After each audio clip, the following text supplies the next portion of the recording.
जय जगन्नाथ दर्शक बंधु आज जनवरी 19 तारिख सोमवार आसी आज दिन केतोटी गुरुत्वपूर्ण खबर से भिडियो को शेष जाए देखंतु एवं आपण मानक भल पाइबा स्वरूप भिडियो को गोटे गोटे लाइक कर दियंतु आ एथि सहित हम चैनल को जदि नुआ आसीचंती ताले चैनल को सब्सक्राइब करी साइड रे थिबा बेल आइकन को ऑल रे सेट कर दियंतु जहा फल रे हमर प्रत्येक न्यूज आपण सर्वप्रथम पाई परिबे। तेबे चलंतु आज दिन केतोटी गुरुत्वपूर्ण खबर ऊपर नजर पकाइबा। आज प्रथम खबर हला आसंता 22 तारिख रे मिलिबो सुभद्रा टंका। तेबे सूचना मिलिछि 18 तारिख परिवर्ते 22 तारिख रे मिलिबा नै उपमुख्यमंत्री प्रभाती परिडा सूचना दैछंती। सूचना जोग्य जे 18 तारिख भितर सुभद्रा टंका मिलिबो बोली घोषणा करथिले उपमुख्यमंत्री। 4,57,681 महिला को सुभद्रा टंका मिलिबो बोली घोषणा करथिले उपमुख्यमंत्री तथा एथिरे 1,78,398 नुआ हिताधिकारी शामिल होइतिबा बेले प्रथम और द्वितीय किस्ती बाद पड़ितिबा 2,55,265 हिताधिकारी भी पाइबे टंका। एही हिताधिकारी माने एका बेले दुईटी किस्तीर 10,000 टंका पाइबे। परवर्ती खबर एबे ट्रम्प को कड़ा चेतावनी। तेबे सूचना मिलिछि अमेरिका राष्ट्रपति डोनाल्ड ट्रम्प ग्रीनलैंड को समर्थन करबा पई 8टी यूरोपीय देश ऊपर 10% शुल्क घोषणा करिसेंती जहा एबे विरोधर कारण होईछि। फ्रांस राष्ट्रपति इमानुएल माक्रोन कहिसेंती जे ग्रीनलैंड संपर्क रे अमेरिकार शुल्क धमक ताकू भयभीत करिब नाही। से एकता मूलक प्रतिक्रिया पई मध्ये आह्वान करिसेंती। ट्रम्प को शुल्क जवाब रे फ्रांस राष्ट्रपति Emmanuel Macron social media platform Twitter रे पोस्ट करी लिखिसेंती जेतेबेले आमे एपरि परिस्थितिर सम्मुखीन हेउछु कोनोसी धमक किंबा चाप आमको प्रभावित करिब नाही। यूक्रेन नुहे ग्रीनलैंड नुहे विश्वर अन्य कौनसी स्थानर नुहे। से आहुरी कहिसेंती शुल्क धमक ग्रहणीय नुहे एवं एते एहार कौनसी स्थान नाही। जदि एहा नुहे तबे यूरोपीय देश गुड़िक एकताबद्ध एवं समन्वित भाबरे प्रक्रिया देबे। हमें निश्चित करिबु जे यूरोपीय सार्वभौमता बजाय रहिबो। परवर्ती खबर एबे काला हला कुहुडी। तेबे सूचना मिलिछि उत्तर प्रदेश रे कुहुडीर तांडव। कुहुडी जोगु शनिवार दिन सड़क दुर्घटना रे 11 जनक मृत्यु होइतिबा जणा पड़िछि। सिद्धार्थनगर प्रतापगढ़ सुल्तानपुर कानपुर बागपत बदायूर रे सड़क दुर्घटना रे छोट पिलांक समेत 11 जनकर मृत्यु होइछि। एथिरे 95 जन आहत होइतिबा सूचना मिलिछि। आहतंक मध्यरे 40 जन स्कूल पिला मध्य अंतर्भुक्त जेउथुरु 6 जनक अवस्था गुरुतर रहिछि।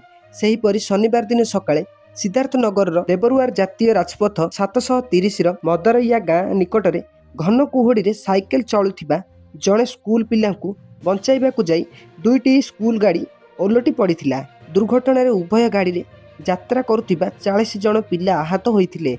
सेमानक मध्यरे 6 जनक अवस्थार गुरुतर थिबारु सेमानकु मेडिकल कॉलेज को पठा जाइछि। सकाळ 9 रे घटिथिबा एही दुर्घटना रे दर्शगा जमिया तुसालीहाट इस्लामिया स्कूल अकरहरार बस एवं सनराइज पब्लिक स्कूल तुलसियापुर ध्यान ओलटी पड़िथिला। परवर्ती खबर दिल्ली रे अणनिश्वासी करुछि विषाक्त वायु। तेबे सूचना मिलिछि दिल्ली रे बढ़ुछि वायु प्रदूषण। सकाळ सकाळ दिसुनी रासा कमिबा बदले रे बढ़ुछि राजधानी प्रदूषण। सकाळ 11टा सुधा दिल्ली रे वायु प्रदूषण 450 पार होईछि। पवनर बेग ह्रास पाइबा सहित प्रदूषण स्तर पुणी थरे गंभीर स्तर रे पहुंचिछि। गतकाली राति 8टा रे दिल्लीर 11टी अंचल वायु गुणवत्ता सूचनांक अर्थात AQI 450 उपरे किंबा गंभीर वर्ग में पहुंची। वायु प्रदूषण स्तर मानक एही समय रे आग अपेक्षा 4 गुणा अधिक रही जहाकु प्रशासन पई चिंतार कारण पलटिछि। दिल्ली NCR वायुमंडल रे प्रदूषक कणिकार स्तर मानदंडर 3.5 गुण रे पहुंची। वायु गुणवत्ता प्रारंभिक सतर्कता पूर्वानुमान करिछि जे दिल्लीर वायुमंडल प्रदूषण आहुरी किछि दिन लागि रहिबो। गत वर्ष अक्टोबर 14 तारिख रे दिल्लीर वायुमंडल खराब वर्ग रे पहुंचिथिला। सेबेठारु एपरि गोटिए भी दिन होई नाही जेतेबेले वायु गुणवत्ता सूचनांक 200 तळकु आसीछि। वर्धित पवन बेग जोगु प्रदूषण स्तर रे सामान्य उन्नति घटिथिले मध्य दिल्लीर वायुमंडल संपूर्ण सफा हेउ नाही। परवर्ती खबर एथर रेलवे आनिला कठोर नियम। तेबे सूचना मिलिछि वंदे भारत एक्सप्रेस रो अपार सफलता पर देश को एबे प्रथम वंदे भारत स्लीपर ट्रेन रो उपहार मिलिछि। प्रधानमंत्री नरेंद्र मोदी हावड़ा एवं कामाख्या गुवाहाटी मध्य रे चालुथिबा एही प्रथम स्लीपर ट्रेन को निकटरे पताका देखाई शुभारंभ करिसेंती। एही ट्रेन सुविधा एवं गति दृष्टि विमान को प्रतिद्वंदिता करबाकू प्रस्तुत किंतु एथिरे यात्रा करुथिबा योजना करुथिबा यात्री मानकू एबे निज पॉकेट एवं योजना प्रति अधिक सतर्कता रहिबाकू पड़िबो। एही प्रीमियम ट्रेन पई रेलवे द्वारा जारी करा जाइथिबा नूतन रिफंड एवं बातिलकरण नियम बहुत कठोर रहिछि।